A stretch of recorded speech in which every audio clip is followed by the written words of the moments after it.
আরে তুমি মাঝখানে টিভি দিলে কেন? ওটা তো ওরকমই থাকতো। দেখি একটু এখানে। হ্যালো, আসসালামু আলাইকুম। আমি সোনিয়া বলছি। আমার বাবার নাম মোহাম্মদ শফিকুল ইসলাম। উনি আর্মিতে চাকরি করতেন। উনি দীর্ঘদিন যাবৎ ওনার বসত ভিটা নিয়ে একটু হামলা মামলার শিকার হয়েছেন। উনি মারা গেছে 2017-তে। তারপরে থেকে আমাদের জমি, আমাদের অপোজিট পক্ষ মোহাম্মদ শাহাদাত হোসেন, তার ভাই ওরফে সালাম, তার সহপাঠী বিএনপির নেতৃবৃন্দ একজন বিতর্কিত বলতে গেলে, উনি হচ্ছেন মোহাম্মদ শাহাদাত হোসেন, তার শাহ আলম, ওনার বাসা হচ্ছে টুবুচর। আর ওনার সাথে আরো ওনার সদস্য বৃন্দ বলেন, সন্ত্রাস বাহিনী বলেন, বিভিন্ন সময় আমাদের বাসায় হামলা দেওয়া, মহিলাদের কাজ বন্ধ করে দেওয়া, বিভিন্ন কাজে তারা লিপ্ত। আমাদের হয়রানি করতে যা করা লাগে। আমার বাবা মারা গেছে, আমরা 4 বোন। ওনারা আমাদের জমি আজ থেকে 7 বছর বা 10 বছর আগে আমার বাবার কাছ থেকে চেয়ে নিয়েছে 2 ডিসিমেল জায়গা। আমার বাবা মারা যাওয়ার দীর্ঘদিন পর ওনারা সেই জায়গা পুরো বাউন্ডারি করে নেওয়ার জন্য তারা প্রস্তুতি নিয়েছে। এই মুহূর্তে আমরা সেটাকে ঠেক দিলে আমাদের গ্রামের মাতব্বর যারা আছেন ওনারা বলছে যে ঠিক আছে, আমরা এটার ব্যবস্থা নিব, তোমরা একটু আমাদের সাথে কথা বলে আমাদের সাথে যোগাযোগ করো। এরপরে দীর্ঘ 5টা বৈঠক আমরা 4 ইউনিয়ন বলেন, মুরব্বী বলেন, ছেলেপেলে বলেন, থানা বলেন, সভাপতি বলেন, সবার সাথে যোগাযোগ করছি।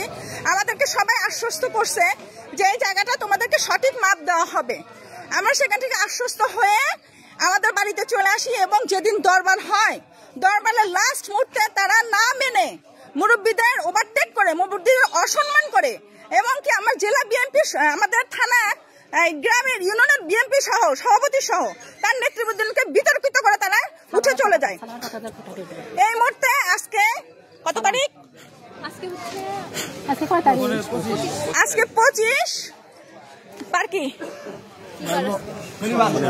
25 তারিখ শনিবার। আমাদের এখানে একটা বৈঠক বসে। আমাকে মোহাম্মদ আলাল সাহেব এবং আমাদের আঙ্কেল বাচ্চু আঙ্কেল সাহেব আমাদেরকে 100% ভাবে বলেছিল যে তোমাদের মা জায়গাটা আমরা সঠিকভাবে নির্ধারণ করার জন্য লোক দিব এবং তোমাদের সহযোগিতা করব। কিন্তু যখন এটা নিয়ে বসা হয় এবং সেখানে বিভিন্ন নেতৃবৃন্দ প্লাস মুরব্বী এবং আমির আসে, সেখানে একটা পক্ষপাতিত্ব চারা দিয়ে ওঠে। শেষে আমার মুরব্বীরা তাদের সাথে না পেরে বৈঠকে বসার পরে তারা দীর্ঘ প্রক্রিয়ায় আমাদের জমি কিভাবে দখলে নিবে সেই প্রক্রিয়া আমিন সহ তারা এই যে বিভিন্ন নাম সদস্যদের নাম বললাম, এদের সাথে গুপ্তভাবে কথা বলার চেষ্টা করে। এমনকি আমার আমিন কেউ তারা হুমকি প্রদান করছে অলরেডি। আমরা এটা প্রকাশ করি নাই। তার বাসা হচ্ছে সমন্বয়কাতী মোহাম্মদ ফারুক হোসেন, তাকেও তারা হুমকি দিছে এবং তাকে আমাদের আইন মামলার মাপার বিষয়ে কোনো কথা বলতে দেয় না। যিনি আমার পক্ষে সঠিক কথা বলে তাকেই তারা হামলা মামলায় জড়িত করে দেয়।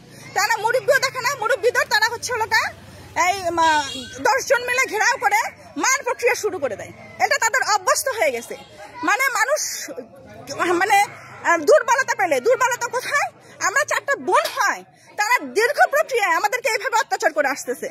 আমরা মহিলা হয়, দরবার বসলে আমাদেরকে রাখে বাইরে, আমরা কথা বলতে পারি না, আমাদের কথা থেকে শোনা হয় না। তারা নিজেরা নিজ উদ্যোগে একটা ডিসিশন নিয়ে আমাদেরকে বোঝা চাপাই দিয়া আমাদের দীর্ঘ একটা আর্থিক ক্ষতির সম্মুখীন করে এবং পরপর ডেট দেয়। এখন আমাদের 4 ইউনিয়নের যে সভাপতি সদস্যবৃন্দ, আমার মুরব্বীরা, ইউনিয়ন পরিষদের মুরব্বীরা যারা আমাকে বিগত দিনে একটা খোটা দিয়েছিল, সেই বিতর্কিত তারা রায়ও মেনে নিয়েছিল।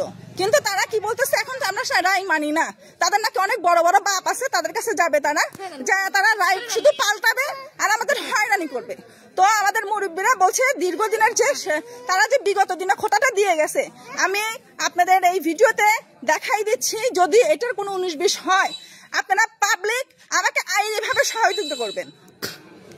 বাংলাদেশে যার যে বাবার কোনো সন্তান নাই, সেই মহিলাগুলো কিভাবে নির্যাতিত হয় আজকে আমি তার প্রমাণ। যদি আপনারা প্রশাসন এবং সাধারণ পাবলিক মানুষকে সহযোগিতা না করেন, তাহলে আমরা প্রতিনিয়ত নির্যাতিত হব। হব। আসলে কি নারী হিসেবে আমাদের জন্ম নেওয়াটাই কি পাপ? যদি পাপ হয়ে থাকে এখন থেকে সব বাবা তার মেয়েদেরকে মেরে ফেলবেন, কারণ আপনারা মরে গেলে আপনাদের মেয়েরা একদম লাঞ্ছিত, মূল্যহীন, তারা মানে সমাজের অচরে চলে যায়। তাদের না সম্মান থাকে, না কথা বলার কোনো হক থাকে। প্রতিটি বাবার কাছে আজকে আমার অনুরোধ থাকবে, আপনাদের মেয়েদের যদি ইজ্জত সম্মানের সহিত বাঁচাতে চান, সমাজে প্রতিষ্ঠিত করতে চান, আপনারা সবাই জোর গলায় আমাকে আইনি সহায়তা করবেন। সেটা আমার সিরাজগঞ্জের হোক, সিরাজগঞ্জের বাইরে হোক। এবং বিগত দিনের যে খোটাগুলো আছে আমি আপনাদেরকে এই ভিডিওতে দেখাবো। আপনারা প্লিজ আমাকে সহযোগিতা করবেন আইনিভাবে, এবং আইনি প্রতিষ্ঠায়, ন্যায় প্রতিষ্ঠায় আমাকে সাহায্য করবেন। এই হচ্ছে আমার প্রথম খোটা, যেটা আমার এই বাউন্ডারি থেকে 3 ফুট 6 ইঞ্চি, যেটা আমাকে জায়গায় আমার মুরব্বীরা আমাকে বুঝাই দিছে। এইটা আমি আপনাদেরকে প্রথম দেখালাম। এটাই হচ্ছে আমার মেন খোটা, যেটা তারা ভোগ দখল করার চেষ্টা করতেছে।